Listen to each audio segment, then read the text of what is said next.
చెల్లిస్తూ ఆరాధనకు చేరువచ్చిన మీ అందరికీ కూడా ప్రభుపేట వందనాలు తెలియజేస్తున్నాను. అందరికీ వందనాలు. మహోన్నతుడైన దేవుడు మనల్ని ప్రేమించి మనలందరినీ ఈ స్థలానికి చేర్చినందుకు కృతజ్ఞతలు. అలాగే మనల్ని కాపాడుతున్నందుకు ఆయన చేస్తున్న ప్రతి మేలును బట్టి ఆయనకే హృదయపూర్వకంగా స్తుతులు చెల్లిస్తున్నాము.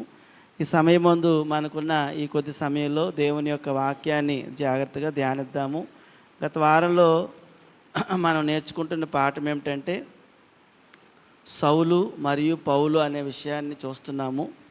క్రొత్త నిబంధనలో సౌలు అనే వ్యక్తిగా పిలువబడిన ఒక ఆయన తర్వాత ఆ వ్యక్తినే పౌలు అని కూడా పిలిచారు అని, సౌలు అనే వ్యక్తిత్వము పాత నిబంధన నీతికి సంబంధించిందని, పౌలు అనే వ్యక్తిత్వం అంటే క్యారెక్టర్, వ్యక్తిత్వం, పర్సనాలిటీ, అది ఎలాంటిదంటే పాత నిబంధన నీతికి మరియు క్రొత్త నిబంధన నీతికి మధ్య తేడా ఉందని స్పష్టంగా వారి వ్యక్తిత్వాల్లో వ్యక్తి ఒక్కడే కానీ వ్యక్తిత్వాలు రెండు కనబడుతున్నాయి.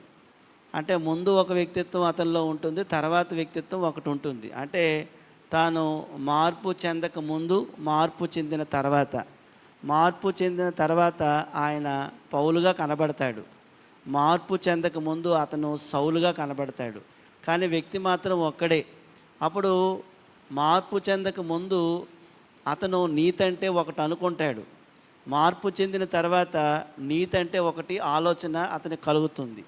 అంటే ఎప్పుడూ కూడాను మన పూర్వీకుల ద్వారా కానీ, మన చుట్టూ ఉన్న సమాజం ద్వారా కానీ, మనం ఇతరుల ద్వారా కానీ, అక్కడున్న కల్చర్ ద్వారా కానీ మనం ఏవైనా నేర్చుకుంటాం. అలాగే పౌలు యొక్క పూర్వీకులు ఎవరు అంటే యూదులకు ఒక మతం ఉంది. ఆ మతానికి కొన్ని ఆచారాలు ఉన్నాయి, కొన్ని వ్యవహారాలు ఉన్నాయి. ఆ మతమే మంచిదని, ఆ మతమే సరైనదని, ఆ మతంలో ఉన్న నిష్ట వల్లే పరలోకానికి వెళ్తామని, దేవుణ్ణి చేరుకుంటామని నమ్మిన సౌలు తర్వాత కాలంలో పౌలుగా మారిపోయాడు. ఎలా అంటే అయ్యో ఇదంతా కరెక్ట్ కాదు అని ఎప్పుడు తెలిసిందంటే ఆయనని ఒకరోజు యేసుప్రభు వారు ఆయనకి ఎదురుగా వెళ్ళారు.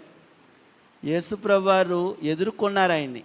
ఆయన ఎదుర్కొన్న తర్వాత ఆయన మార్గాలు తప్పని, ఆయన చేస్తుంది సరైనది కాదని, అతని నీతే కాదని అర్థమైన తర్వాత యేసుప్రభు వారు చూపించిన మార్గంలో నడవటం ప్రారంభించాడు. అది పౌలు యొక్క క్యారెక్టర్, అది క్రొత్త నిబంధన. కాబట్టి మనకు కూడా హిందూ మతంలోంచి వచ్చాము, లేకపోతే ఏ మతాల్లో నుంచి వచ్చినా మన పూర్వీకులు మనకు నేర్పించినవి ఇంకనూ సరైనవి అనుకుంటున్నాం మనం.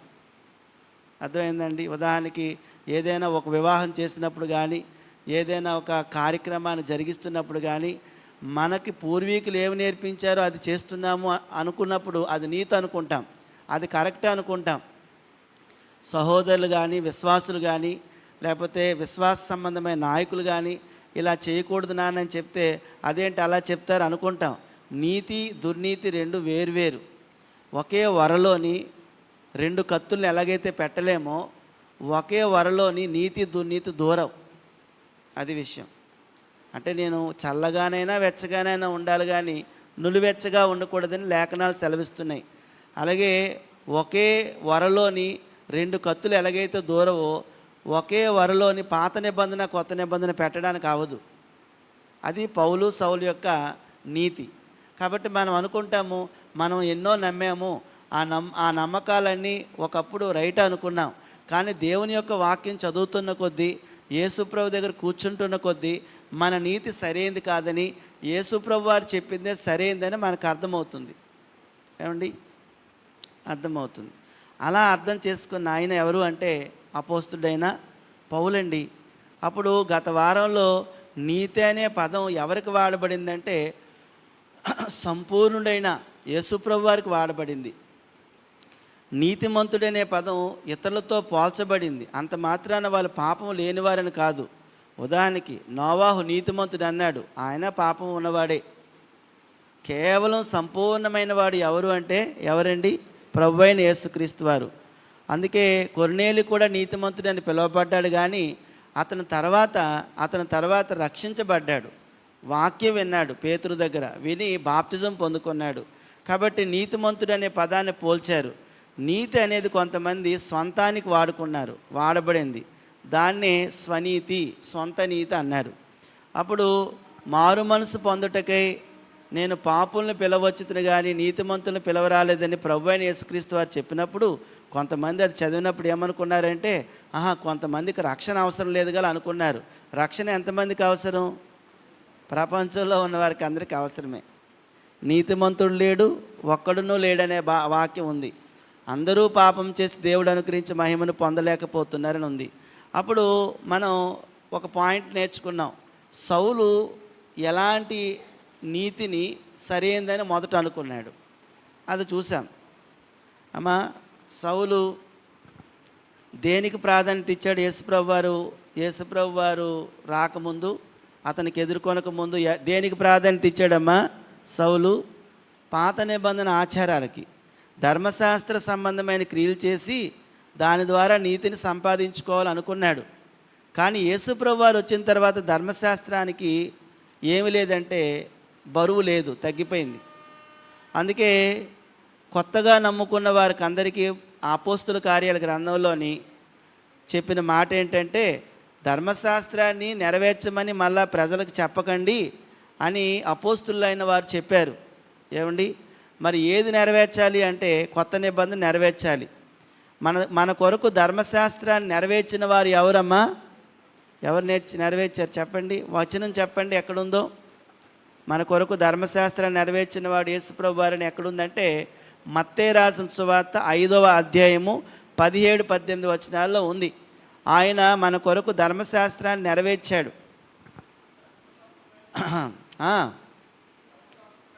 ప్రపంచంలోని ఎంతోమంది మహనీయులు పుట్టారు, ఎంతోమంది గొప్పవాళ్ళు పుట్టారు. అతనికన్నా ముందు పుట్టిన వాళ్ళు చాలామంది ఉన్నారు. గౌతమ బుద్ధుడు యేసుప్రభు వారి కన్నా ముందు వచ్చాడు భూమి మీదకి. వర్ధమాన మహావీరుడు యేసుప్రభు వారి కన్నా ముందు వచ్చాడు. ద గ్రేట్ అలెగ్జాండర్ వచ్చాడు, నెబుకద్నెజర్ వచ్చారు. ఎంతోమంది పేర్లు మనం చదువుకుంటే ముందు వచ్చిన వాళ్ళు చాలామంది ఉన్నారు. కానీ ధర్మశాస్త్రం తెలిసిన వారిలో చాలామంది అది చాలా బరువు, అది పాటించడం చాలా చాలా కష్టం. ఎందుకంటే ఆ ధర్మశాస్త్రం ఏం చెప్తుందో అని మొన్న గత వారం చెప్పాను. ఒక ఆజ్ఞ పాటించడంలో విఫలమైతే అన్నిటినీ పాటించడంలో విఫలమైనట్లని ధర్మశాస్త్రం చెబుతుంది. అందుకు ధర్మశాస్త్రాన్ని నెరవేర్చడం చాలా కష్టమైపోయింది. అందుకే ప్రియమైన వాళ్ళారా, మన కొరకు ధర్మశాస్త్రాన్ని నెరవేర్చడానికి యేసుప్రభు వారు వచ్చారు. యేసుప్రభు వారు ఎందుకు వచ్చారంటే కేవలము సిలువలో మరణించడానికే కాదు. యేసుప్రభు వారు ఎందుకు వచ్చారు అంటే ఆయన ధర్మశాస్త్రాన్ని అంతటిని నెరవేర్చాడు. 17-18 వచనాలు చూడండి. ధర్మశాస్త్రమునైనను ప్రవక్తలు చెప్పిన వచనములైనను నేను కొట్టివేయడానికి రాలేదు, మీరు తలంచకండి. నెరవేర్చిన వాడు ప్రభువు. ప్రపంచంలో ధర్మశాస్త్రాన్ని అంతటినీ నెరవేర్చిన వాడు ఏకైక మూర్తిమత్వం గలవాడు యేసు ప్రభువారు.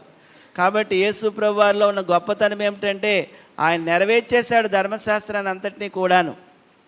అందుచేత ప్రియమైన వాళ్ళారా, 18వ వచనంలో ఒక మాట చదివి కొంతమంది అనుకుంటారు ఇంకా ఉంది గల తప్పిపోదని మీతో నిశ్చయముగా చెప్పుచున్నాను అన్నాడు కదా.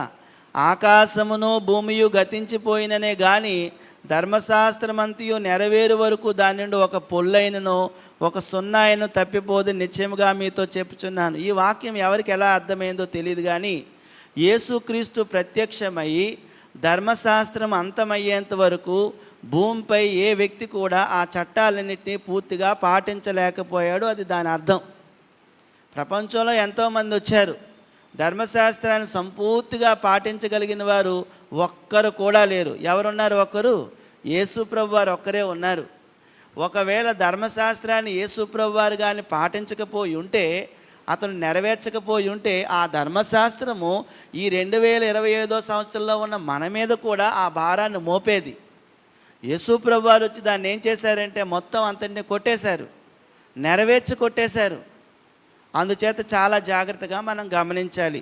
పౌలు మొదట ఏమనుకున్నాడంటే ధర్మశాస్త్రమే సరైనది, ధర్మశాస్త్రాన్ని పాటిస్తే నీతిని సంపాదించుకోవచ్చు, ధర్మశాస్త్రంలో చెప్పిందంతా చేస్తే మనం ఫుల్ఫిల్గా నీతిని సంపాదించుకోవచ్చు అనుకున్న సమయంలో యేసు ప్రభువారు ఎదురయ్యి, నాయనా ఆ ధర్మశాస్త్రాన్ని నేను ఆల్రెడీగా నెరవేర్చేశానురా, నువ్వు చేయవలసిన పని ఏంటంటే నన్ను వెంబడించని చెప్పి వెళ్ళిపోయాడు ఆయన.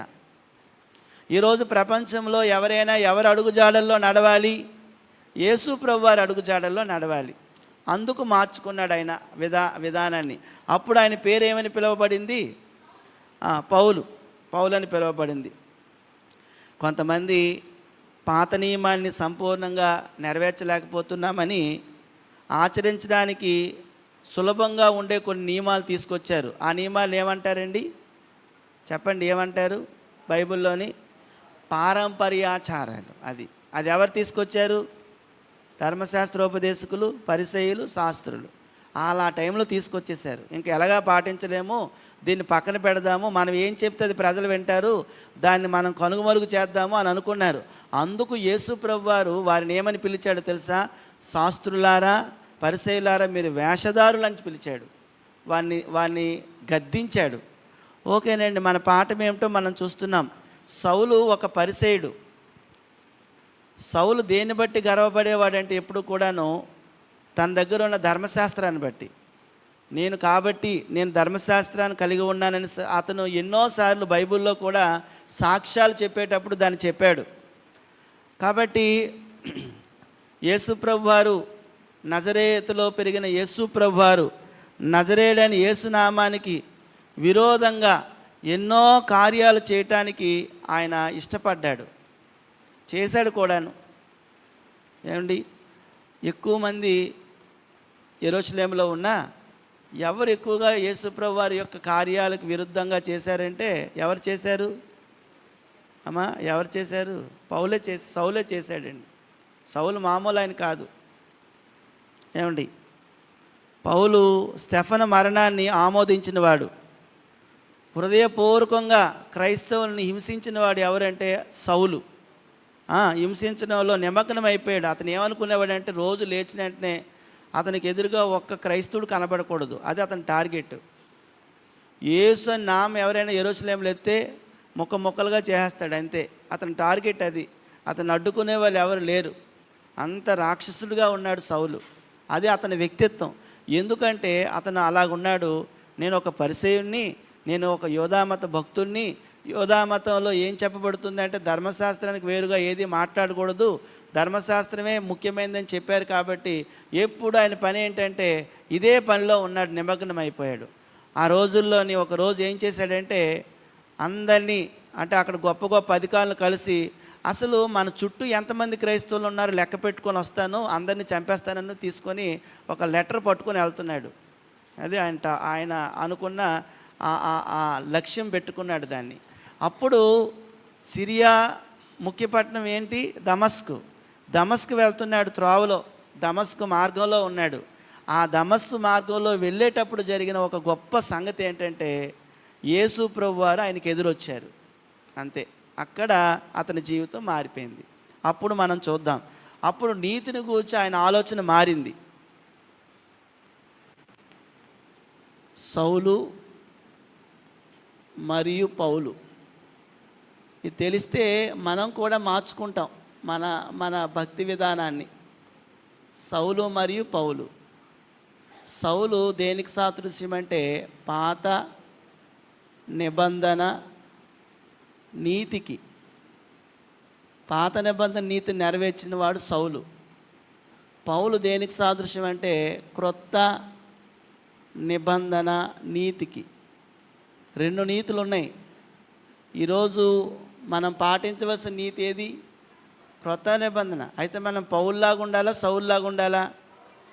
పౌల్లాగా ఉండాలి, అంతే. అప్పుడు సౌలుగా ఉండేటప్పుడు అతడు నీతి గురించి ఒకలాగా ఆలోచించాడు. పౌలు అయిన తర్వాత ఆ పాయింట్ నేర్చుకుంటున్నప్పుడు పౌలుగా అయిన తర్వాత నీతిని గూర్చిన ఆలోచన, నీతిని గూర్చి ఆలోచన మారింది. అంటే నీతి అంటే ఏమనుకోకండి, నీతిని గూర్చిన ఆలోచన. నీతి అనే మాటకి అర్థం ఏంటి చెప్పండి? సాధారణ, అంతే. ఎవరో చెప్పారు నీతి అంటే సరైనది, అంతే. ఏది సరైంది? దేవుడు ఏది సరైందని చెప్తున్నాడు భూమి మీద, అదే నీతి అంటే, ఇంకేం కాదండి. నీతి అనే పదాన్ని ఇంకేదో మనం ఏదో అనుకోవసరం లేదు. అప్పుడు పౌలు నీతిని కూర్చున్న ఆలోచన పౌల్లో ఏముందో చూడండి ఒకసారి మనం చూద్దాం నెమ్మదిగా. అతడు మార్పు చెందిన తర్వాత పౌలుకి 3 సంవత్సరాల పాటు యేసు ప్రభువారే నేరుగా బోధించారట. పౌలు మార్పు చెందిన తర్వాత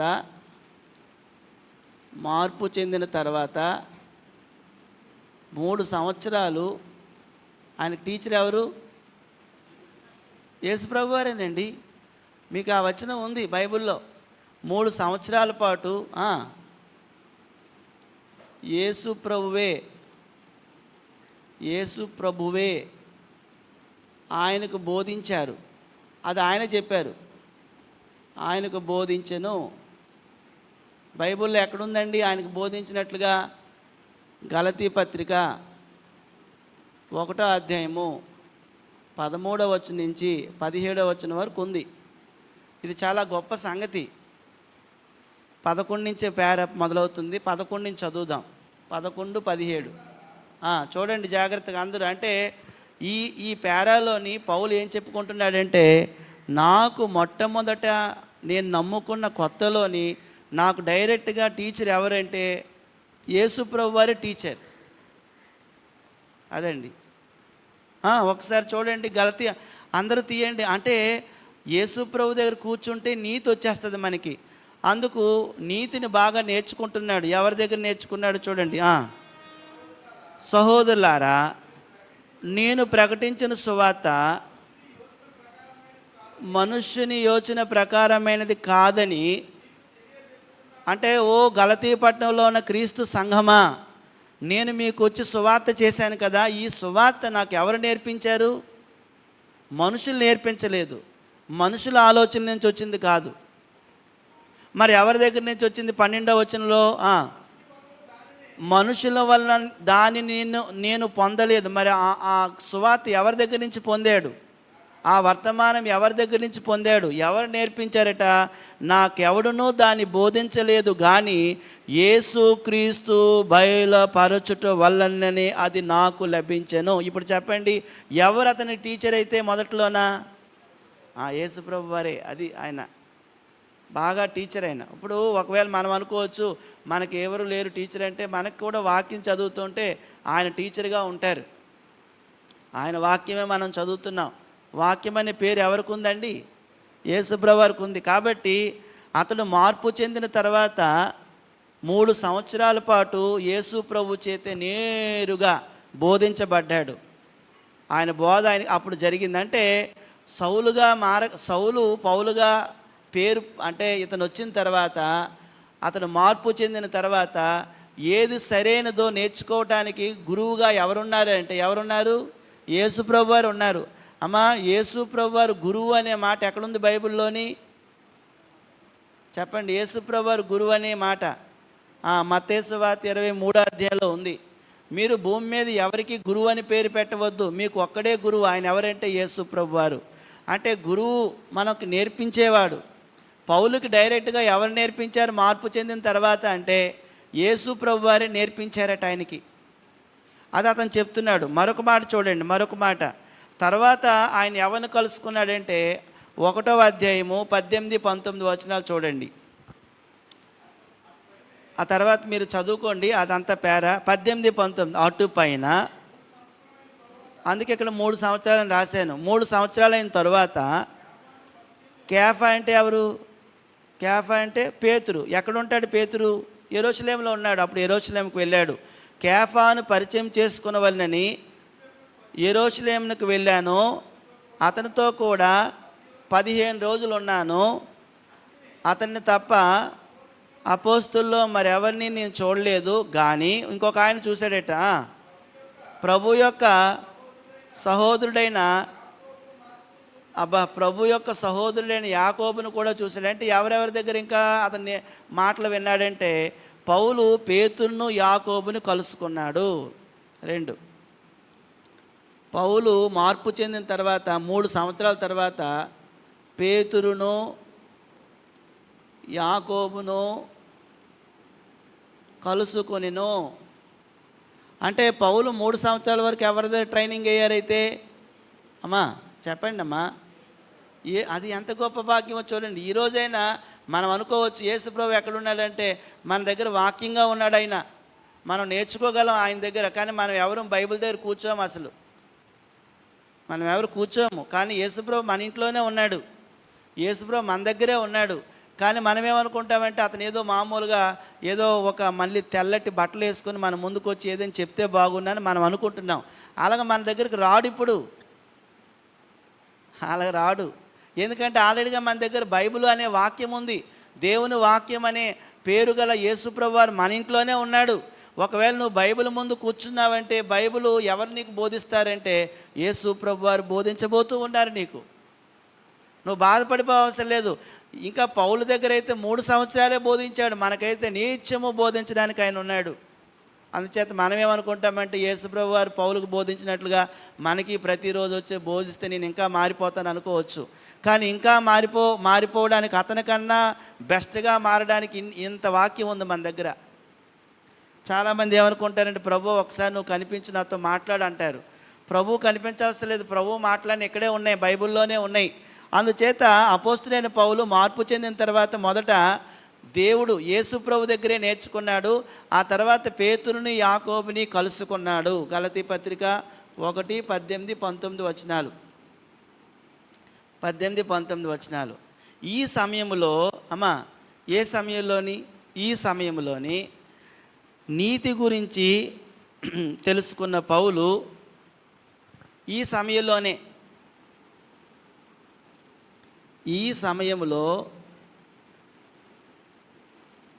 సమయంలో నీతిని గూర్చి తెలుసుకున్న పౌలు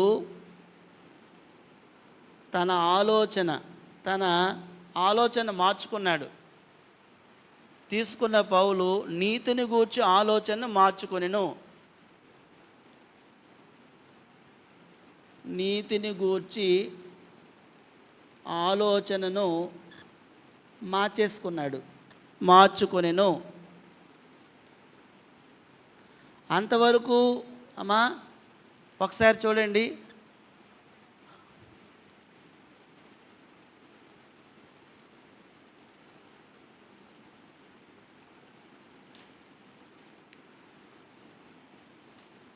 అంతవరకు పౌలుకి అంతవరకు కూడా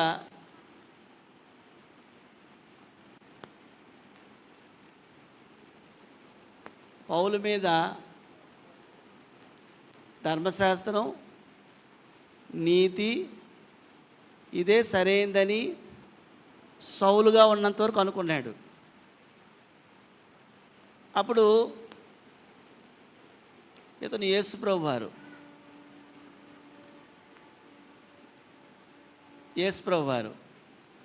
ఈ పక్కని మరొక 2 యేసుప్రభు శిష్యులు వీళ్ళు క్రీస్తు శిష్యులు. పౌలు కలుసుకున్నాడు వీళ్ళని, నీతి గురించి చూశాడు, విన్నాడు. అప్పుడు ఇతడు పౌలు జాగ్రత్త గమనించండి. సౌలు పౌలుగా మారినంత వరకు కూడా, సౌలు ధర్మశాస్త్రం దగ్గర కూర్చున్నంత వరకు కూడా ధర్మశాస్త్రంలో ద్వారానే నీతి అనేది సరైందని అనుకున్న ఆయన ఇక్కడికి వచ్చిన తర్వాత ఇది తప్పు, ఇదే రైట్ అనుకున్నాడు. అది జరిగింది. అది అంటే టీచర్ మారారు. అంతవరకు ధర్మశాస్త్రం టీచర్గా ఉన్నారు. ధర్మశాస్త్రాన్ని పౌలుకు నేర్పించింది ఎవరు? బైబిల్లోనే ఉన్నది. అతని పేరు ఎవరు నేర్పించారండి? ఒక గొప్ప బోధకుడు ఉన్నాడు, ధర్మశాస్త్రాన్ని బాగా బోధించేవాడు యెరూషలేములో. ఆయన పేరు గమలీయేలు. ఆయన సన్హెద్రిన్ సభలో ఒక సభ్యుడు. ఆయన బాగా ధర్మశాస్త్రాన్ని టీచ్ చేయగలడు. ఆయన దగ్గర ధర్మశాస్త్రాన్ని బాగా నేర్చేసుకున్నాడు. దాన్ని పాటించడం, దానికి వ్యతిరేకంగా ఎవరైనా మాట్లాడితే చంపడం, అది ఆయన పని. అప్పుడు ఆయన సౌలే. కానీ ఒకరోజు ఇతనికి ఎవరు ఎదురొచ్చారు? యేసు ప్రభువారు ఎదురయ్యారు, ఎదురుపడ్డారు.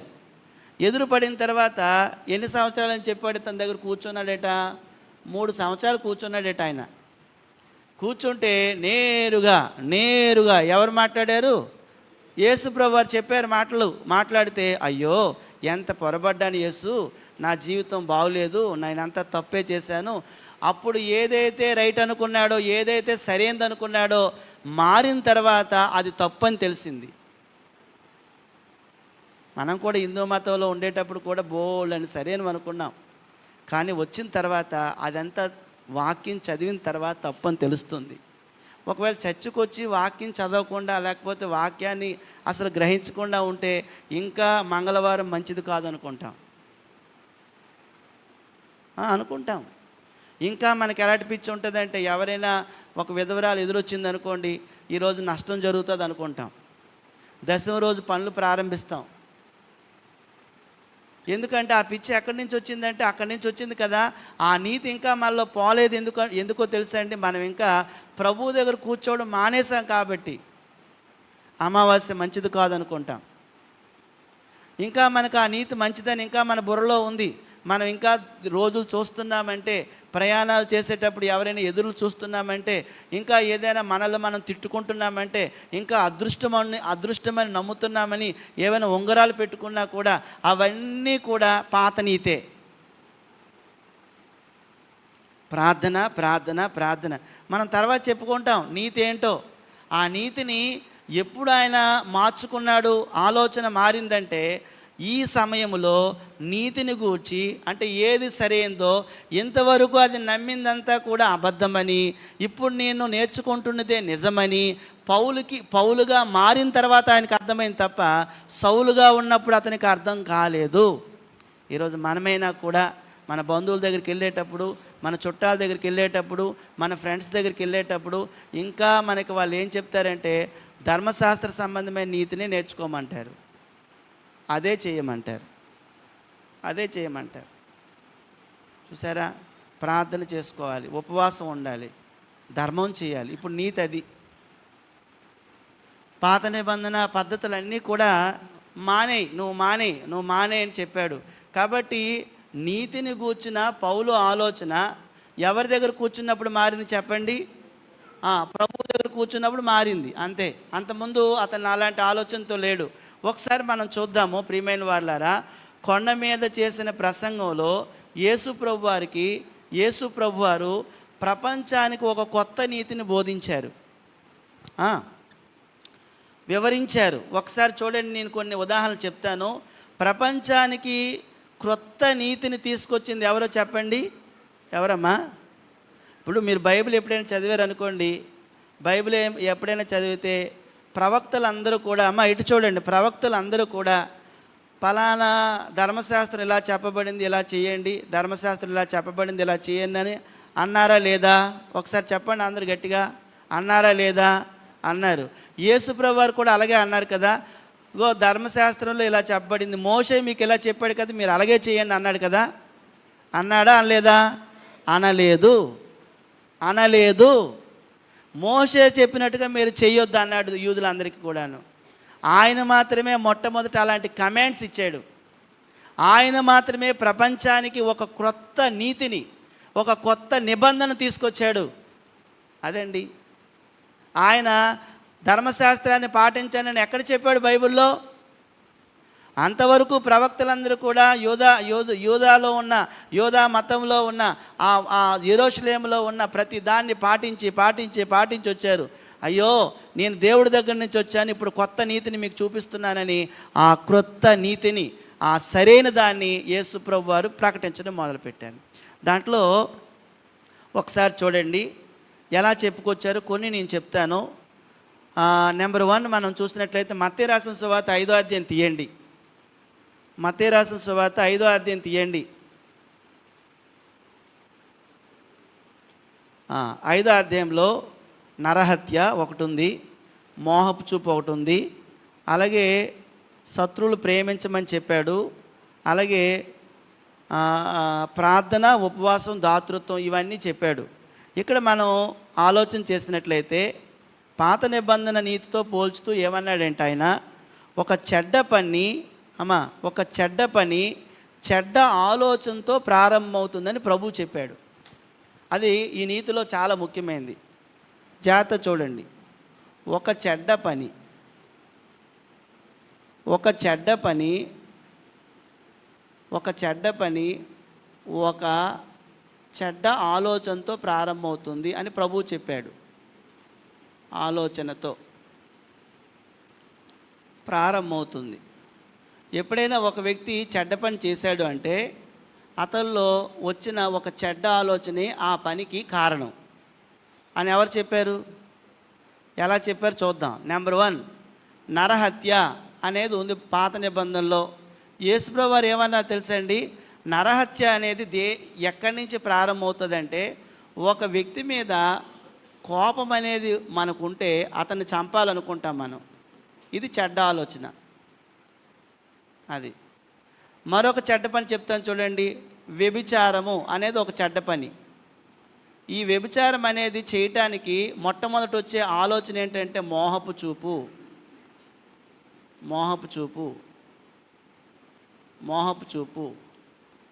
ఈ 2 చెడ్డ పనులు రాసాము, 2 చెడ్డ ఆలోచనలు రాసాము. యేసుప్రభువు వారు ఏమంటారంటే అసలు నువ్వు కోప్పడొద్దు అని అన్నారు. యేసుప్రభువు వారు ఏమన్నారంటే నువ్వు మోహపు చూపే చూడొద్దు అన్నారు. పాత నిబంధన అయితే చేసిన తర్వాత శిక్ష పడుతుంది. ఎంత తేడా ఉందో గమనించారా? అంటే ఈరోజు ఒక మనిషి ఈ నీతిని జరిగించాలంటే ప్రభువుని వెంబడించే మనమందరం కూడా ఎవరి నీతిపై ఆధారపడాలంటే యేసు ప్రభువు వారు చెప్పిన నీతిపైన ఆధారపడాలి. అలా ఆధారపడినప్పుడు మనలో ఉన్న ఆలోచనలు మనం నియంత్రించుకోగలుగుతాం, లేకపోతే నియంత్రించుకోలేము. ఈరోజు మనం పాత నిబంధన నీతిని కానీ ఆచరిస్తే మనం కంట్రోల్ అవ్వలేము. ఈరోజు యేసు ప్రభువు వారు చెప్పిన నీతి మాత్రమే ఒక మనిషి మైండ్ని కంట్రోల్ చేయగలుగుతుంది. అందుకు ప్రతి మనిషి ఎవరిని ధరించుకోవాలి? కెవిన్, అందుకు ధరించుకోవాలి. నీ మైండ్ సెట్ బాగోవాలంటే, నీ మైండ్ బాగోవాలనుకుంటే నువ్వు సైకాలజీ పుస్తకాలు ఇంటి నిండా పెట్టుకొని చదివేసుకొని వీరేంద్రనాథ్ చౌదరి గారు, రండమూడి నాథ్ గారు, వీళ్ళు కవులు చెప్పిన మాటలు, కథలు, నీతి కథలు చదివితే నీ మైండే మారిపోదు. ప్రపంచంలో బోర్డు మంది చదువుతున్నారు. ఒక వ్యక్తి మారాలి అంటే, ఒక వ్యక్తి పౌల్లాగా మారాలి అంటే, ఒక వ్యక్తి జీవితంలో సరైనది చేయాలంటే సరైనది ఏదో నీకు చెప్పేవాడు ప్రపంచంలో ఒకే ఒక ఆయన, అతను యేసు ప్రభువు వారు. అందుకు మనం వెంబడిస్తున్నాం ఆయన్ని. ఇంకెవ్వరు చెప్పలేరు. ఎవరైనా చెప్పారంటే ఆయనలో దాన్ని కాపీ కొట్టి చెప్పారు మాత్రమే తప్ప ఆయనలాగా బోధించే గొప్ప బోధకుడు, గురువు ఎవరు లేరు. నిన్న పాఠం చెప్పినప్పుడు కూడా చెప్పాను.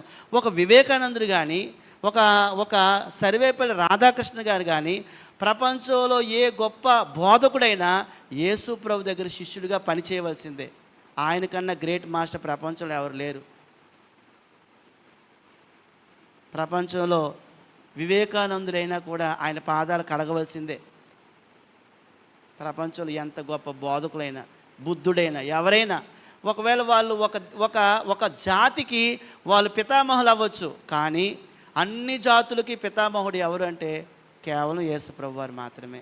అతను మాత్రమే చెప్పగలరు నీతి అంటే ఏంటో. కావున నేను యేసుని వెంబడిస్తున్నాను. ఎందుకు వెంబడిస్తున్నాను తెలుసండి? అతని కన్నా గొప్ప మాస్టర్ ప్రపంచంలో ఎవరు లేరు.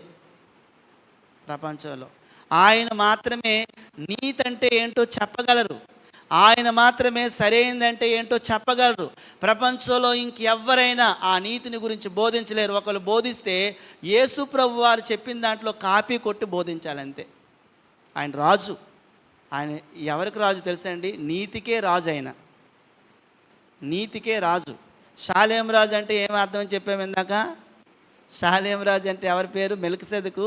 నీతికి రాజు కదా. కొత్త నిబంధనలో మెల్కిసెదెకు పోలిన వాడు ఎవరో తెలుసండి? ఎవరు? యేసు ప్రభువారు. యేసు ప్రభువారు నీతికి రాజు. అంటే నీతి అంటే ఇంగ్లీష్లో ఏమన్నాడంటే రైట్యూస్నెస్ అన్నాడు. అంటే అర్థం ఏమిటంటే రైట్ వైజ్నెస్. ఒక వ్యక్తి సరైనది చెయ్యాలంటే అది యేసు ప్రభు దగ్గర కూర్చుంటేనే చేయగలడు. అలాగ 3 సంవత్సరాలు అతను కూర్చున్నాడు ఆయన దగ్గర. అందుకు పౌలుగా మారాడు ఆయన. అందుకు దేవుని నీతిని నేర్చుకున్నాడు ఆయన. అంతవరకు సౌలుగా ఉన్నంత వరకు ఆయన నీతి, ఆయన విధి విధానాలన్నీ వేరు. కానీ ఆయన యేసు ప్రభు వారి దగ్గరికి ఎప్పుడైతే వచ్చి కూర్చున్నారో అప్పటి నుంచి ఆయన విధి విధానాలన్నీ మార్చేసుకున్నాడు.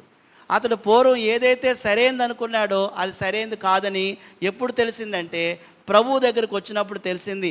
నరహత్య, మత్తయి రాసిన సువార్త 5వ అధ్యాయం 21, 22లో అది ద్వేషంతో ప్రారంభమగును, కోపంతో ప్రారంభమగును. చదవండి 21, 22. నరహత్య చేయవద్దు అన్నాడు. కానీ బైబిల్లో మాత్రం పాత నిబంధనలో నరహత్య చేయాలా చేయకూడదా? చేయొచ్చు. ఎవడైనా మనల్ని చంపారనుకోండి, మనం వెంటనే వాళ్ళు చంపేవచ్చు. అది ధర్మశాస్త్రం తప్పని మాత్రం అందు. ఈరోజు జిహాద్ అనేది అలాగే చేస్తున్నారు. ఈరోజు పవిత్ర యుద్ధాలు అనేసి దేవుడి తరపుగా యుద్ధం చేస్తున్నాం, అల్లా తరపుగా యుద్ధం చేస్తున్నామని చాలామంది క్రుసేడ్లు యుద్ధం చేసుకున్నారు, ఎంతోమందిని చంపేశారు. ప్రపంచ చరిత్రలో చెప్పబడుతుంది. వాళ్ళ యొక్క సిద్ధాంతం ఏంటో తెలుసండి? ప్రాణం తీస్తే ప్రాణం తీసేయాలంతే, చెయ్యి తీస్తే చెయ్యి తీసేయాలంతే, కాలు తీస్తే కాలు తీసేయాలంతే. ఒక దేశం మనల్ని చంపేస్తే మనం వెళ్ళి ఆ దేశంలో ఉన్నవారిని అందరినీ చంపేయాలంతే. అది ఆ సిద్ధాంతం, అది వారి నీతి. ఆ నీతిని వాళ్ళు ఇప్పటికీ పాటిస్తూనే ఉన్నారు. యేసుప్రభు నీతి అది కాదు. అందుకే ఒక దేశాన్ని కానీ, ఒక పట్టణాన్ని కానీ, ఒక ప్రజను కానీ ద్వేషించడమే తప్పు అని ఎవరు అంటున్నారు? ఇప్పుడు చూడండి, తర్వాత చదవండి 21, 22 వచనాలా. నరహత్యే చేయవద్దు, నరహత్య చేయవాడు విమర్శ కంటే తీర్పులో పడతాడు. మీరు పూర్వీకులతో అంటే పూర్వీకులు అంటే ఎవరు? పాత నిబంధనలో ధర్మశాస్త్రంలో చెప్పబడిన మాట మీరు విన్నారు కదా. నేను మీతో చెప్తున్నది ఏమిటి అంటే అంతే చాలు. అంటే అక్కడైతే నరహత్య చేస్తే విమర్శ, ఇక్కడైతే కోప్పడితేనే విమర్శ, అంతే. అది చెప్పాడు. ఎలా ఉండగలమండి కోప్పడకుండా అని అనుకోవచ్చు.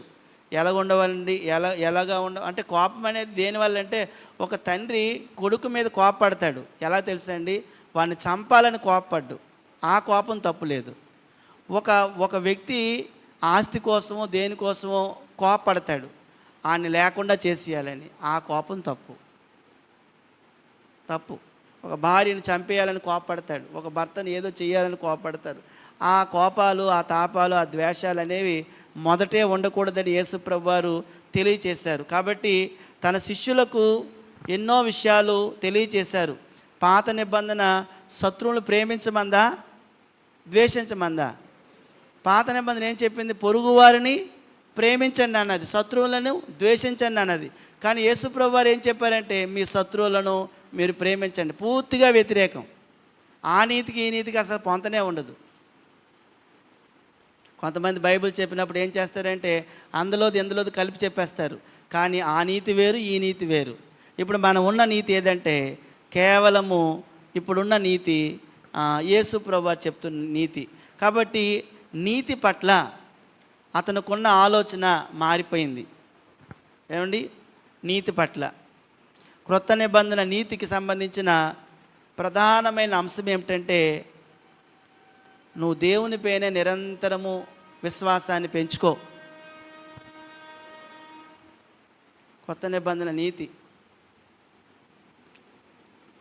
దేవునిపై నిరంతరము విశ్వాసాన్ని పెంచుకో. విశ్వాసమును నిరంతరం పెంచుకోవాలి. విశ్వాసమును పెంచుకొనుట, దేవునిపైన నిరంతరం విశ్వాసాన్ని పెంచుకోవాలి. ఇది కొత్త నిబంధన నీతి. అందుకే ఆయన 6వ అధ్యాయంలో చూడండి ఏమన్నాడండి, 6:33లో ఏం చెప్పారంటే ఆయన యేసుప్రభు వారు మొదట నా నీతిని 6:33 మీరు ఆయనంటే దేవుని రాజ్యమును నీతిని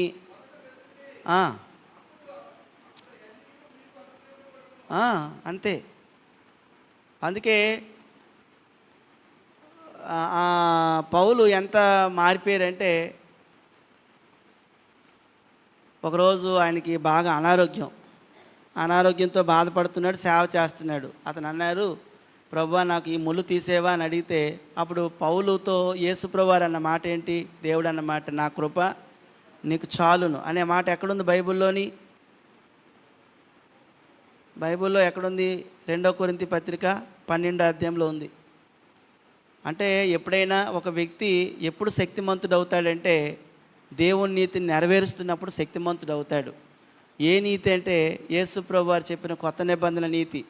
అతను అంటున్న మాట చూడండి, 12వ అధ్యాయం 9వ వచనం. అందుకు నా కృప నీకు చాలును, నా కృప నీకు చాలును, బలహీనత యందు నా శక్తి పరిపూర్ణమగుచున్నదని ఆయన నాతో చెప్పెను. కాగా క్రీస్తు శక్తి నా మీద నిలిచి ఉండు నిమిత్తము విశేషముగా నా బలహీనతల యందే బహు సంతోషంగా అతిశయపడుతూ ఉన్నాను. అంటే పౌలు దేవునిపై విశ్వాసం ఉంచినప్పుడు మాత్రమే అతడు నీతిగా బ్రతకగలిగాడు,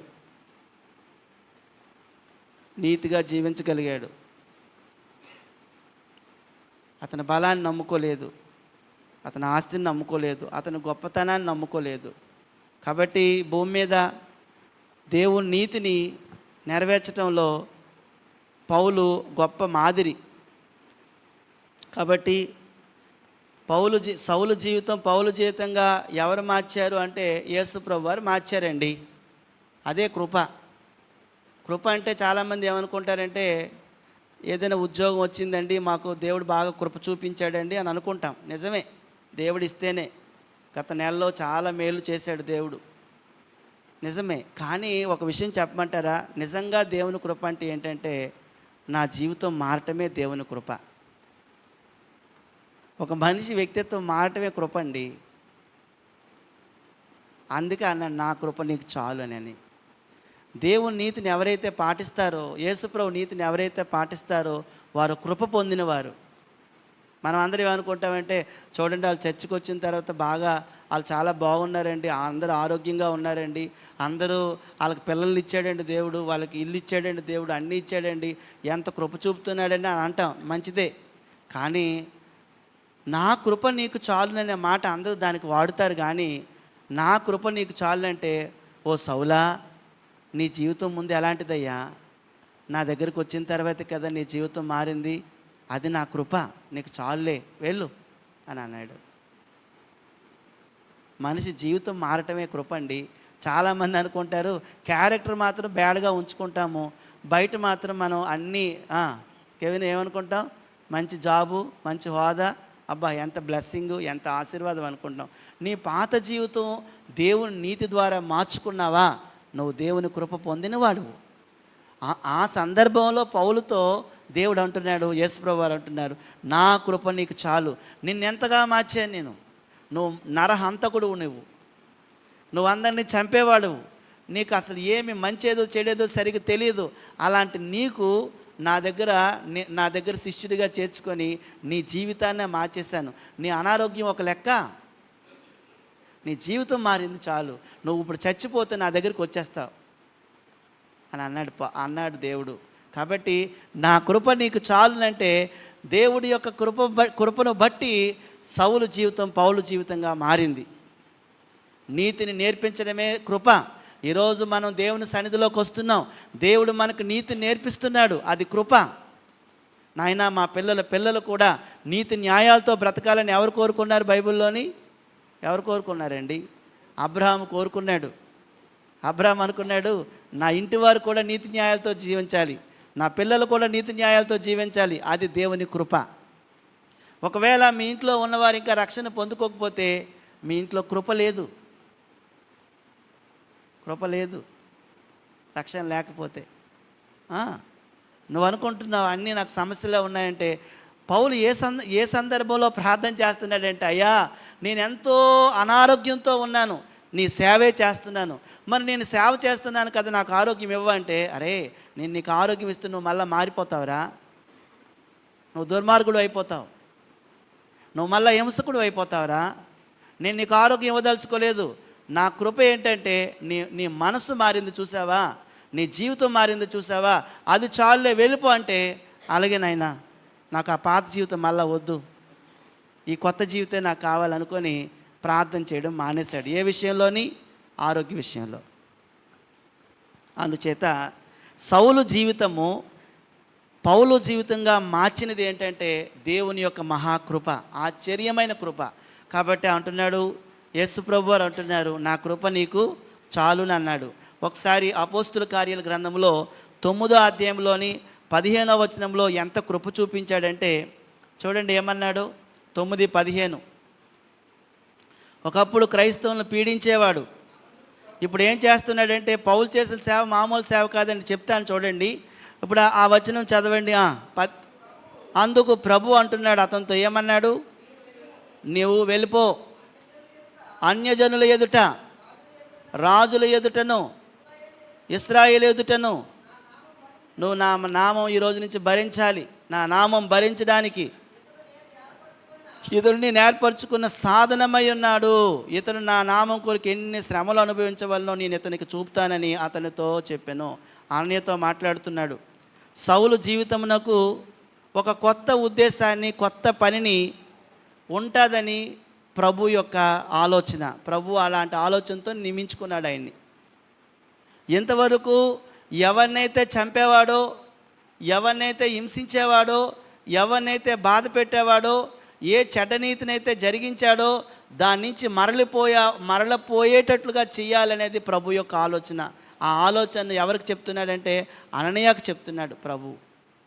ఇతను నాకు సాధనంగా ఉంటాడు. రాజుల ముందు ఇతను వాక్యం చెప్పాలి, అన్ని జనుల ముందు వాక్యం చెప్పాలి, ఇశ్రాయేలు ముందు వాక్యం చెప్పాలి. ఇంతకుముందు రాజుల ముందు, అన్ని జనుల ముందు, ఇశ్రాయేలు ముందు ఏం చేసేవాడంటే క్రైస్తవులుగా బ్రతుకుతున్న వారిని అందరినీ చంపేవాడు. ఇప్పుడు వారి ముందే క్రైస్తవ్యాన్ని గురించి చెప్పాలి, క్రీస్తు నామాన్ని గురించి ప్రకటించాలి. ఒకప్పుడు ఎలాంటి వాడు? క్రైస్తవులను బాగా ఏడిపించాడు, పీడించాడు, బాధించాడు.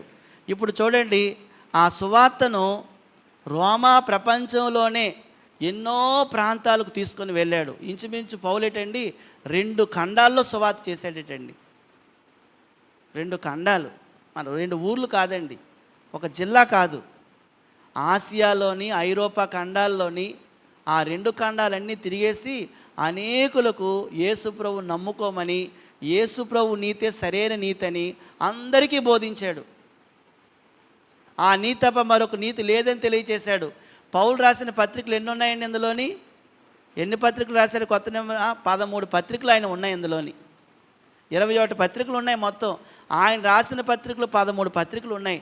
అంటే ఎంతగా వాడబడ్డాడు ఆయన, ఎంతగా మార్పు చెందేశాడు, ఎంతగా మార్పు చెందాడు. కొత్త నిబంధనలోని 13 పుస్తకాలు ఆయనవే.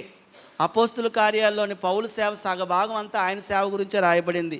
ఒకప్పుడు అంత హింస పెట్టినవాడు, బాధ పెట్టినవాడు ఈరోజు ఎంతగా మార్పు చెందాడంటే, ఆయన మార్పు చెందడానికి గల కారణము దేవునిపై నిరంతరము విశ్వాసాన్ని పెంచుకోవటం, ఆయన కృపను నమ్ముకోవటం. అందుచేత సౌలు నీతి వేరు, పౌలు నీతి వేరు. పౌలు మార్పు చెందుట నుండి మనం ఏమి నేర్చుకోవాలో ఆ పాఠాన్ని ఒక 7 పాయింట్లు రాశాను. అవి మనం ఆలోచన చేద్దాం. క్రీస్తుకు శత్రువుగా ఉన్న వ్యక్తి పౌలు, కానీ ఇప్పుడు క్రీస్తుకు స్నేహితుడైపోయాడు. ఒకప్పుడు క్రీస్తుని పొడవాలనుకున్నాడు, చంపాలనుకున్నాడు. ఇప్పుడు క్రీస్తు కోసం చచ్చిపోవాలనుకుని నిర్ణయించుకుని జీవిస్తున్నాడు. ఆయన నీతిలో మార్పు ఎంత వచ్చిందో చూడండి. ఈరోజైనా మనమైనా కూడా ఎన్నో రకాల నమ్మకాల నుంచి వచ్చాము, కానీ ఇంకా ఆ నమ్మకాలు మనల్ని ఏలుబడి చేస్తున్నాయా లేదా? భర్త చేస్తున్నాయా లేదా? చేస్తున్నాయి మనల్ని, ఇంకా మనల్ని ఆ ఏలుబడి చేస్తున్నాయి. ఇంకా వాటిని, ఆ నీతిని ఇంకా మనం జరిగిస్తున్నాం. మనకి ఇంకా అర్థం కాలేదు. పౌలంతా లైఫ్ మనకు రావటం లేదు. పౌలు మనలాంటి మనిషే. ఒకప్పుడు ఎంతో నిష్టగలవాడు, కానీ మారిపోయాడు. అప్పుడు మనం నేర్చుకుంటున్న పాఠంలో కొన్ని విషయాలు ఏంటంటే, పూర్వం క్రైస్తవులను హింసించుటకు కట్టబడిన సౌలు సువార్త వ్యాప్తిని అరికట్టేద్దాం అనుకొని తన శక్తిని అంతటిని వాడాడు.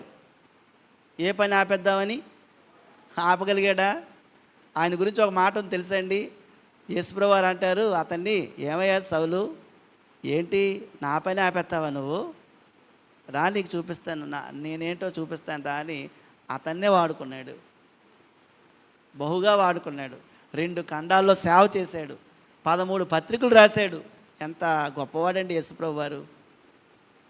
ఎలాంటి వాడినైనా మార్చేస్తాడండి ఆయన. ఆ నీతిని నేర్చుకోవాలి మనం. ఎంత దుర్మార్గులైనా మారిపోతారు ఆయన నీతిని నేర్చుకుంటే. ఎలాంటి వారైనా పరిపూర్ణంగా మారిపోయే శక్తి యేసుప్రభు నీతిలో మాత్రమే ఉంది. అందుకు ఆయన సువార్త వ్యాప్తిని, సువార్త పనిని ఆపేయాలని తన శక్తియుక్తులా ప్రయత్నం చేశాడు.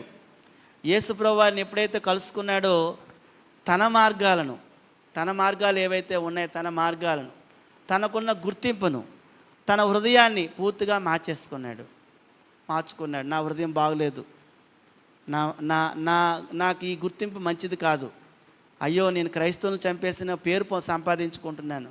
ఎవరైనా కొంతమంది ఆయన చూస్తే ఏమనుకునేవారంటే, ఒక దగ్గర ప్రసంగం చేస్తున్నాడు పౌలు, వాళ్ళు నమ్మట్లేదు. ఇతను యేసుప్రభు గారు చెప్తుంటే ఈడేటే దొంగ ప్రసంగం చేస్తున్నాడు, ఈడు మనల్ని కూడా చంపేస్తాడేమో ఇక్కడ అనుకుని వాళ్ళు భయపడతారు దమస్కులో ఉన్నవాళ్ళు. అంటే ఎంత గుర్తింపు పొందాడంటే, సంఘాన్ని హింసించే వారిలో మొట్టమొదటి స్థానం ఎవరిదంటే అపోస్తులైన పౌలుదే. సౌలుగా ఉండేటప్పుడు సంఘాన్ని హింసించాడు. ఇంకొక మాట చూద్దాము. తిమోతి రాసిన మొదటి పత్రికలో ఎవ్వరూ అనుకోలేని మాట ఒకటి అనుకున్నాడు ఆయన. మొదటి అధ్యాయము 15వ వచనంలో ఏమనుకున్నాడు చూడండి. మొదటి అధ్యాయము 15వ వచనంలో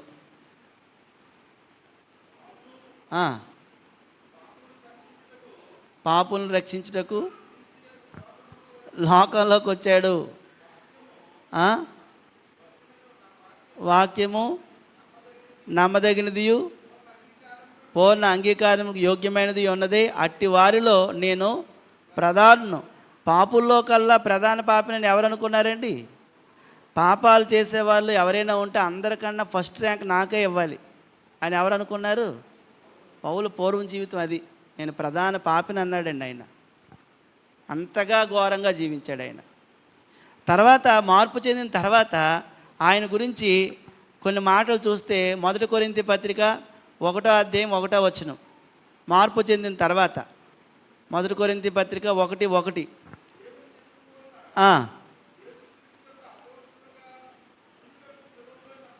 ముందు ఏమని పిలువబడ్డాడు? సౌలుగా ఉండేటప్పుడు ప్రధాన పాపి అని పిలువబడ్డాడు. ఇప్పుడు ఏమని పిలువబడుతున్నాడు? యేసుక్రీస్తు యొక్క అపోస్తుడని పిలువబడుతున్నాడు. ఎంత మార్పు చెందాడు చూసారా? అదే ఆయన మార్పు. ఒకప్పుడు ఆయన పాపి, ప్రధాన పాపి అనేవారు. ఇప్పుడు ఆయన అంటారు, అయ్యండి అగోండి అపోస్తుడైన పౌలు గారు వస్తున్నారు, యేసుప్రభు సేవకుడండి ఆయన, యేసుప్రభు చేత పంపబడ్డాడండి ఆయన అని అందరూ అనుకుంటున్నారు. ఒకప్పుడు గుర్తింపు వేరు, ఇప్పుడు గుర్తింపు వేరు. ఎందుకంటే నీతి మారితే గుర్తింపు కూడా మారిపోతుంది. ఆయన పాపుల్లో ప్రధాన పాపిని అనుకున్నాడు ఆయన. కానీ ఇప్పుడు ఏమని గుర్తించబడుతున్నాడంటే, ఆయన యేసుక్రీస్తు యొక్క అపోస్తులుగా ఉండటానికి పిలువబడినవాడు. ఆయనే పిలుచుకున్నాడు. ఎఫెసీ పత్రిక 1వ అధ్యాయం 1వ వచనం చూడండి ఏమనుందో. ఎఫెసీ పత్రిక 1వ అధ్యాయం 1వ వచనంలో కూడా, దేవుని చిత్తం వలన క్రీస్తు యేసు అపోస్తులైన పౌలు ఎఫెసీలో ఉన్న పరిశుద్ధులను క్రీస్తు యేసునందు విశ్వాసులైన వారికి శుభమని చెప్పి వ్రాయినది. ఇది దేవుని చిత్తం. ఎవరి చిత్తం? నేను అపోస్తులుగా మారటానికి ఆయనే కృప చూపించాడు. ఒకప్పుడు నేను ప్రధాన పాపిని అంటే ఎలాంటి స్థితిలో నుంచి ఎలాంటి స్థితిలోకి వచ్చాడో అదే సౌలు పౌలు యొక్క జీవితం. ఎలాంటి స్థితి అయింది? ప్రధాన పాపి. ఇప్పుడు ఎలాంటి స్థితిలోకి వచ్చాడు? అపోస్తుడైన పౌలు. ఎంత రికగ్నిషన్ మారిపోయిందో చూడండి, ఎంత గుర్తింపు వచ్చిందో చూడండి. కాబట్టి పౌలు క్రీస్తుకు అందరికన్నా గొప్ప సాక్షి. ఇప్పుడు ఒక 7 విషయాలు మనం చూద్దాం. పౌలు రక్షించే విషయంలో అంటే మనం అనుకుంటాము, దేన్ని బట్టి ఆయన రక్షించబడ్డాడు? ఆయన రక్షించే విషయంలో మనం కొన్ని విషయాలు చూద్దాం. 7 విషయాలు. ఆయన రక్షణ పొందడానికి ఈ 7 మాత్రం కారణం కాదు. 7ది ఒకటే, ఈ 6 కారణం కాదు. మొదటగా మనం చూసినట్లయితే రక్షించే విషయంలోని పౌలు దగ్గర నుంచి, పౌలు మార్పు చెందుట నుంచి మనం నేర్చుకోవాల్సిన కొన్ని పాఠాలు. మొదటి విషయం ఏమిటంటే, దేవుడు ఎప్పుడూ కూడా మన పూర్వీకుల యొక్క గొప్పతనాన్ని బట్టి మనల్ని రక్షించడు. అది పౌలు ద్వారా మనకు తెలుస్తుంది. పౌలు పూర్వీకులు ఎవరండి? పౌలు పూర్వీకులు ఎవరు? పౌలు ఏ గోత్రానికి చెందినవాడు? బెన్యామీను గోత్రానికి చెందినవాడు. రోమీడైనా బోల్డ్ అని ఆధిక్యతలు ఉన్నాయి. అయితే ఆ ఆధిక్యతలను బట్టి పౌలును దేవుడు రక్షించుకున్నాడా? రక్షించుకోలేదు. మరి దేన్ని బట్టి అంటే ఒక వ్యక్తిని వారి పూర్వీకులను బట్టి, ఉదాహరణకి అబ్రహాం ఉన్నాడు అనుకోండి, అబ్రహాము సంతానాన్ని అంతటి దీవిస్తానన్నాడు. ఇశ్రాయేలు ఇంట్లో ఎవరైనా పుడితే ఆయనకు రక్షణ వచ్చేసినట్టే.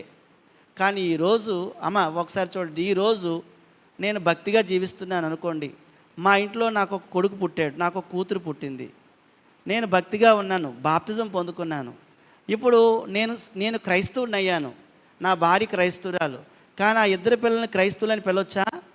పిలవడానికి లేదు. వాళ్ళు రక్షించబడితేనే వారు క్రైస్తవులు అవుతారు. అంతే.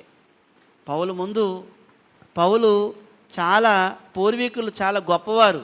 అంటే దేవుడు రక్షించే విషయంలో ఏమేమి చూడంటే, మొదటిది మనలను, మన పూర్వీకులను, మన జాతిని చూడడు.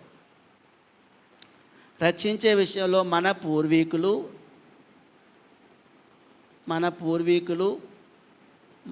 జాతిని చూడడు. రక్షించే విషయంలో ఒకసారి అపోస్తుల కార్యాల గ్రంథం 10వ అధ్యాయం చూడడు.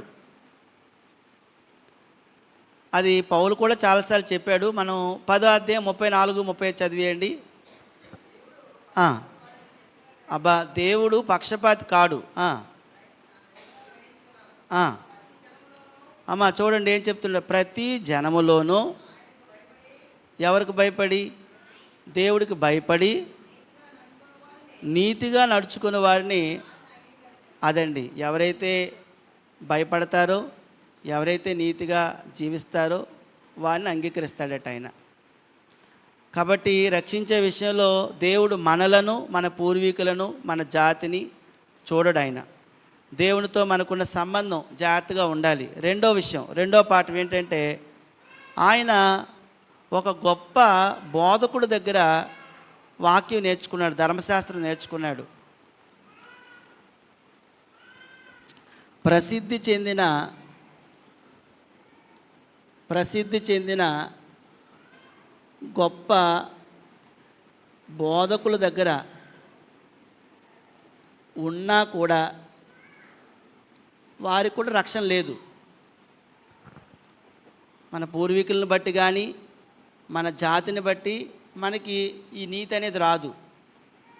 ఒకవేళ ప్రసిద్ధి చెందిన ఒక గొప్ప బోధకులు, ఉదాహరణకి ఎవరా బోధకుడు?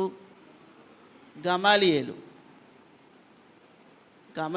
గొప్ప బోధకుడు అండి ఈయన. ఒకవేళ అంత గొప్ప బోధకుడి దగ్గర ఉన్నంత మాత్రాన ఆయన నీతిమంతుడు కాలేడు.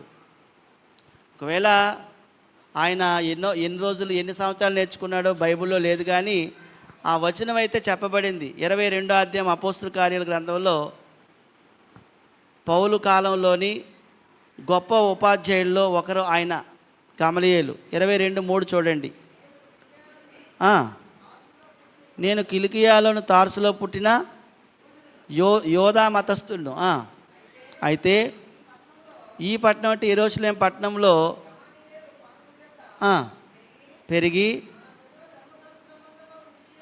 విషయమందు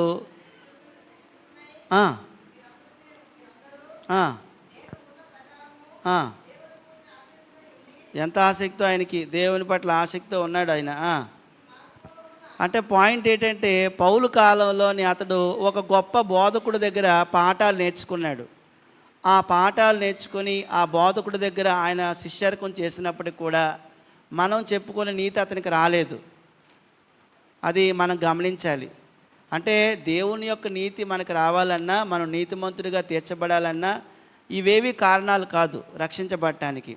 మూడో సంగతి ఇప్పుడే చదివాం కదా, 22వ అధ్యాయం 3వ వచనంలో అతనికి మతపరమైన తీవ్రమైన ఆసక్తి ఉంది. మతపరంగా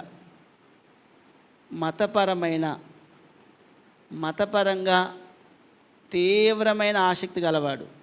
ఏ మతం? ఆయన నమ్మిన మతం ఏదండి? ఏ మతంలో ఉండేవాడు? ముందు యోధా మతంలో ఉండేవాడు. యోధా మతంలో ఎంతో నిష్ట కలిగినవాడు, ఆసక్తి కలిగినవాడు. ఆ ఆసక్తి కూడా అతన్ని పౌలుగా మార్చలేదు.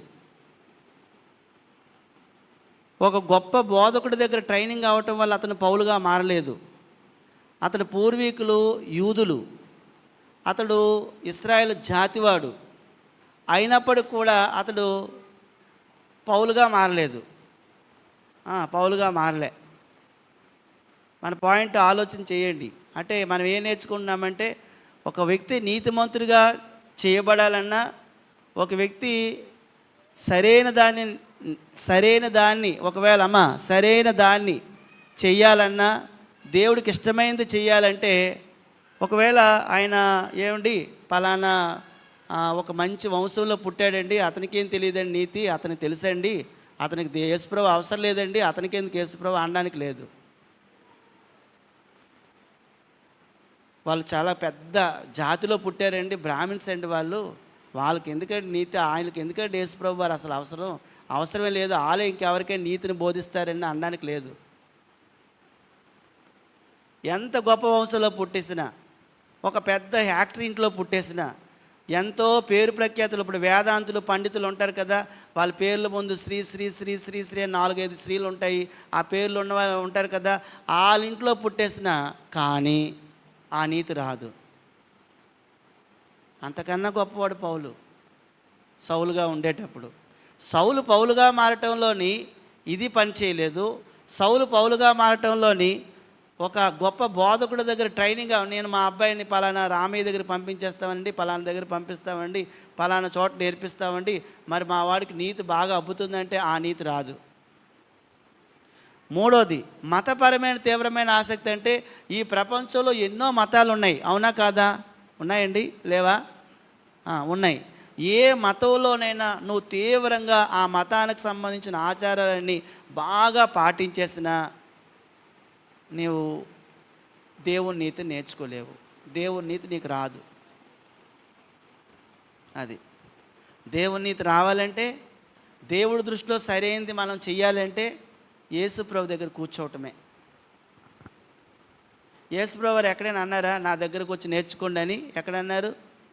సంతోష్ ఎక్కడన్నారు? మత్తయి సువార్త 11:28-29 అన్నారు కదా, నా యొద్దకు రండి, నా యొద్ద నేర్చుకోండి, నేను మీకు మంచి మాస్టర్ని, నా దగ్గర కూర్చోండి, ప్రయాసపడి భారం మోస్తున్న సమస్తమైన జనులారా నా యొద్దకు రండి, నా యొద్ద నేర్చుకోండి అని కూడా అన్నాడు ఆయన. అంటే ఈ లోకంలోని నిన్న పాఠం ఏంటంటే బాప్తిజం అనే పాఠం చెప్పినప్పుడు అందులో మొదటి పాయింట్ ఏం చెప్పుకున్నాం, బాప్తిజంలోని ఎందుకు బాప్తిజం పొందుకోవాలి వాక్యానుసారంగా అంటే, ప్రపంచంలో ఉన్నవారందరూ యేసుప్రభుకు శిష్యులు అవ్వటానికి బాప్తిజం పొందుకోవాలి. శిష్యుడిగా ఉండటానికి. శిష్యుడు అనే మాటకి అర్థం ఏంటి? పౌలుగా శిష్యుడు అనే మాటకి నేర్చుకునేవాడు,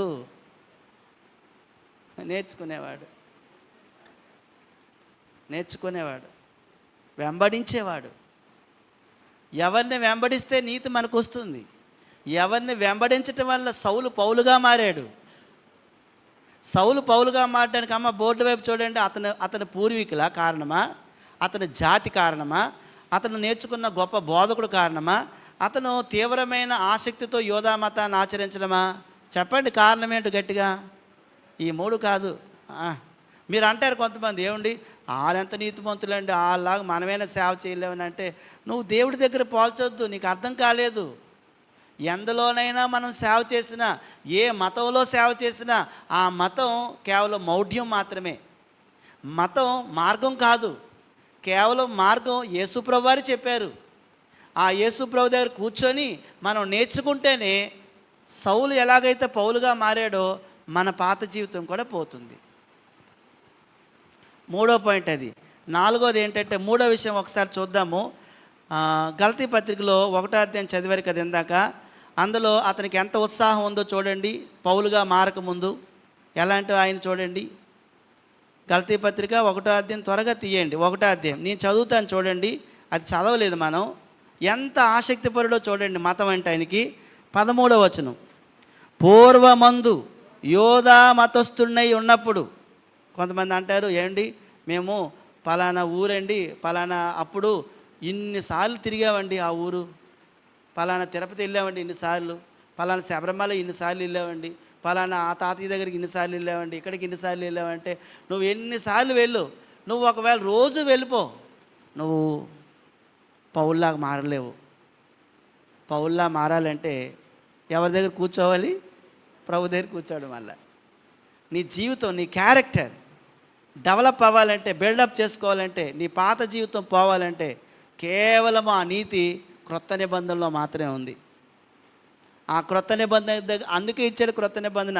నిన్న ముగ్గురు పిల్లలు దేవుడితో కొత్త నిబంధన చేసుకున్నారు. వాళ్ళు కొత్తగా మారటానికి, కొత్తగా జీవించడానికి, కొత్తగా నడవడానికి, కొత్తగా వెళ్ళటానికి, అందరూ వెళ్ళే మార్గంలో కాకుండా వేరొక మార్గంలో జీవించడానికి. అది నిజమైన నీతి, అది దేవుని నీతి. అప్పుడు చూడండి ఏమంటున్నాడు 13వ వచనంలో, పూర్వమందంటే నేను పౌలుగా ఉన్నప్పుడు కాదు, సౌలుగా ఉన్నప్పుడు. నేను సౌలుగా ఉన్నప్పుడు, యోధా మతస్థుడే ఉన్నప్పుడు, నేను దేవుని సంఘమును అపరిమితముగా, అపరిమితం అంటేనండి ఎక్కువ తక్కువ, బాగా హింసించిన వాడు ఆయనే. అపరిమితముగా హింసించి నాశనము చేయొచ్చు. నా పితరుల పారంపర్యాచారమందు విశేషమైన ఆసక్తి గలవాడిని. కొంతమంది పూజలు చేస్తారు, ఉదయాన్ని తెల్లవారు లేచి పువ్వులన్నీ కోసేసి, కాయలన్నీ కోసేసి, ఆకులన్నీ కోసేసి, అన్నీ పెట్టేసి, ఎన్నో స్నానాలు చేసి, చల్లనీళ్ళే మొత్తం శీతాకాలంలో 90 రోజులు ఉంటే 90 రోజులు చల్లనీళ్ళు చేసేసి ఎంతో తీవ్రంగా ఉంటారు. ఆ తీవ్రమైన ఆసక్తి కూడా ఒక వ్యక్తిని మార్చదు.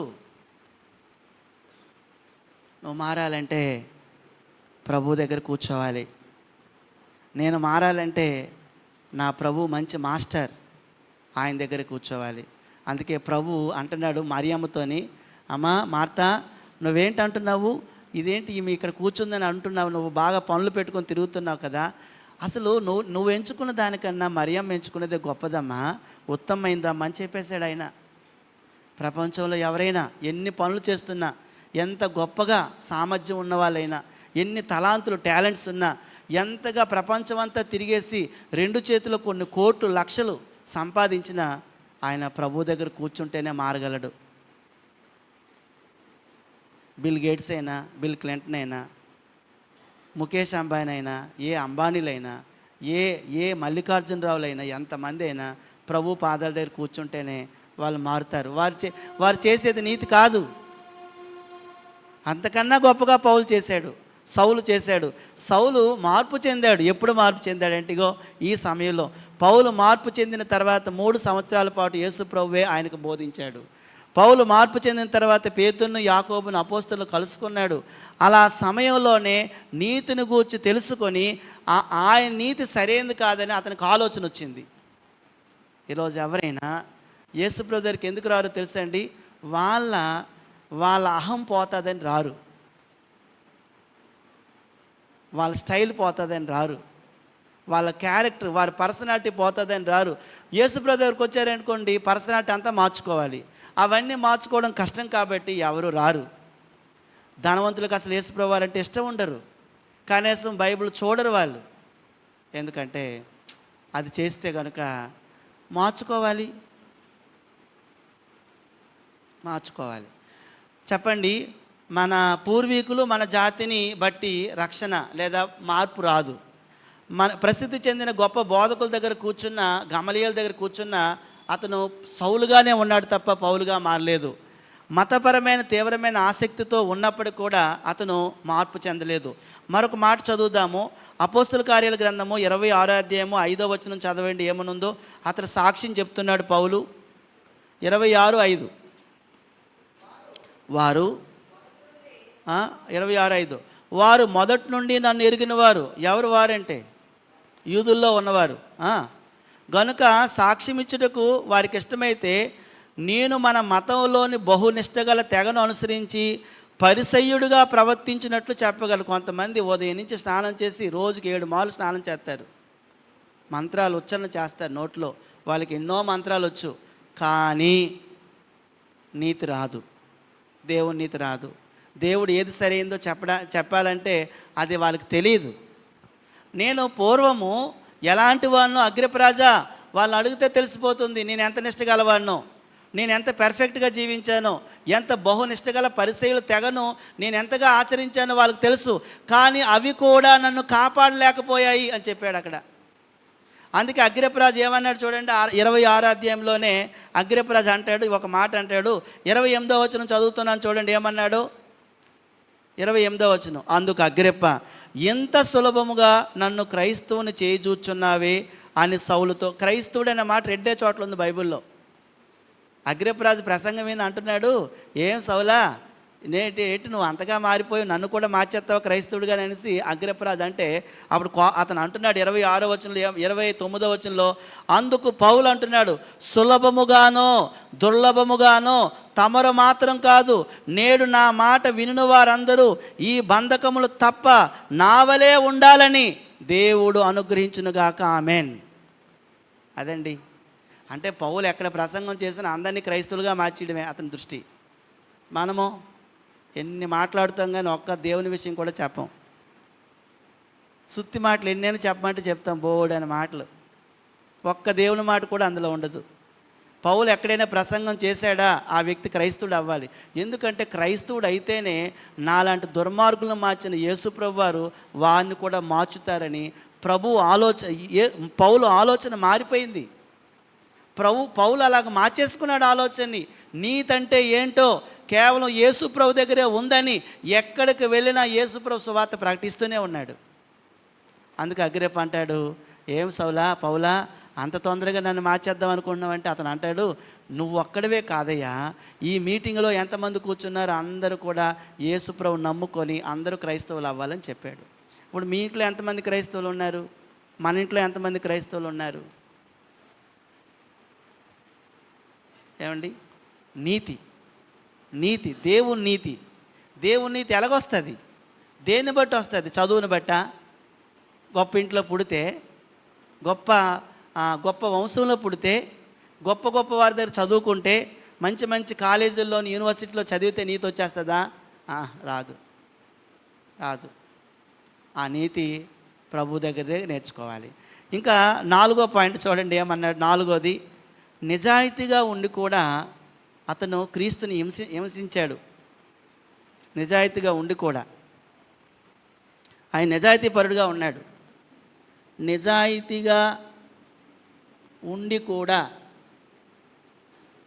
కూడా అతను నిజాయితీగా ఉన్నాడు. ఎవరిని హింసపెట్టాడు అంటే క్రీస్తును హింసించెను. క్రీస్తుని అంటే ఎవరినండి? క్రీస్తు అంటే ఎవరండి? సంఘాన్ని హింసించెను. ఇది సాధ్యమే, ఇలా హింసించడం కూడా సాధ్యమే. కొంతమంది నిజాయితీగానే ఉంటారు పాపం, కానీ ఎవరిని బాధ పెడతారంటే సంఘాన్ని హింసిస్తూ ఉంటారు. అలా చేశాడు. ఇతను నిజాయితీ కూడా ఇతన్ని మార్చలేకపోయింది. ప్రభు దగ్గర రాకముందు. అపోస్తుల కార్యాల గ్రంథం 9వ అధ్యాయం 4వ వచనం చూడండి ఒకసారి. 4వ వచనం, 9:4. ముందు ఆయన మనస్సాక్షి ఒకలా పనిచేసింది, తర్వాత మనస్సాక్షి ఒకలా పనిచేసింది. 9:4. ఎవరు అతనంటే? సౌలా. సౌలా, ఏంటి అసలు? ఎవరిని కొడుతున్నావు? ఎవరిని హింసిస్తున్నావు? ఎవరి మార్గాలను తప్పు అంటావు? నేను చెప్పిన వాక్యమే తప్ప? నేను చెప్తున్నట్టుగా మనుషులు నడిస్తే తప్ప? నా బోధే తప్ప? నేను ఎక్కడి నుంచి వచ్చినానో తెలుసా నీకు? నువ్వు నిజాయితీ పరుడువా అని ఎవరు అడుగుతున్నారు ఆయన్ని? యేసుప్రభు అడిగాడు కిందన పడిపోయిన సౌలుని. సౌలు కిందన పడిపోయినప్పుడు అడుగుతున్నాడు, ఎవరిని కొడతావు నువ్వు? ఎవరిని తన్నేస్తావు? ఎవరిని పొడి చేస్తావు? ఎవరిని చంపేస్తావు? ఎవరి మార్గాలను పాడు చేసేస్తావు? నేను ఈ భూమి మీద స్థాపించిన మార్గమే తప్ప నువ్వు అంత నిజాయితీ పరుడువా అని ఒకసారి లేచాడు. అక్కడికి వెళ్ళు చెప్తాడు అతను ఏం చెప్పాలో. బాప్తిజం తీసుకున్నాడు, అంతే. కావున పౌలు యేసుక్రీస్తుని ఎదుర్కొన్నంత వరకు కూడా కేవలం దుర్నీతిలోనే కొనసాగాడు. అతను అనుకున్నది సరైనది అనుకున్నాడు, కానీ తర్వాత తెలిసింది తప్పని. అతను మంచిది అనుకున్నాడు, తర్వాత తెలిసింది ఇది అంతా చెడ్డదని. తర్వాత ఐదో మాట ఏమిటంటే, మనం తప్పని తెలుసుకున్నప్పుడు మనం దాన్ని ఒప్పుకోవాలి మరియు పశ్చాత్తాపడాలి. మనం తప్పు అని తెలుసుకున్నప్పుడు ఒప్పుకోవాలి. ఒప్పుకోవాలి, తెలుసుకున్నప్పుడు ఒప్పుకోవాలి, పశ్చాత్తాపడాలి. పౌలు జీవితంలో అది ఉంది. పశ్చాత్తాపడాలి. పౌలు పశ్చాత్తాపడ్డాడండి. 3 రోజులు ఉపవాసం ఉన్నాడేటండి ఆయన. 3 రోజులు ఉపవాసం ఉండి ఏడ్చాడట. ఎవరు కనిపించిన తర్వాత 22 అధ్యాయం 19వ వచనం చూడండి. 22, 19, 20 త్వరగా చూడండి. అపోస్తుల కార్యాల గ్రంథంలోని పౌలు చరిత్ర అంతా ఉంది. 22 అధ్యాయం.